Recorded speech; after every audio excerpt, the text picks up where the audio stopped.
Hi friends, welcome to our channel.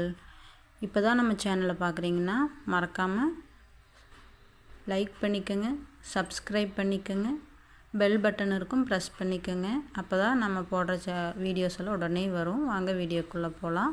இன்றைக்கி carrot dosa எப்படி செய்யலான்னு பார்க்கலாம். நான் ஒரு 1.5 கரண்டி மாவு ஊற்றி ஒரு ஊத்தாப்பம் சைஸ்க்கு கொஞ்சம் லேசாக தடிமனாக ஊற்றிக்கலாம். இப்போ நம்ம பார்த்துட்ருக்கிறது Riya fashion and cooking channel.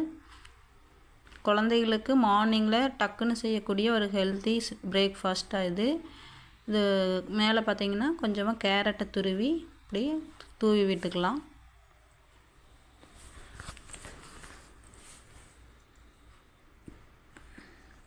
நான் ஒரு கேரட்டு துருவி வச்சுருக்கேன். கேரட் சாப்பிடாத குழந்தைங்க இந்த மாதிரி தோசையில் ஒரு அட்ராக்டிவாக போட்டு ஒரு டிஃப்ரெண்ட்டான கொடுத்தோம்னா இது லைக் பண்ணி சாப்பிடுவாங்க.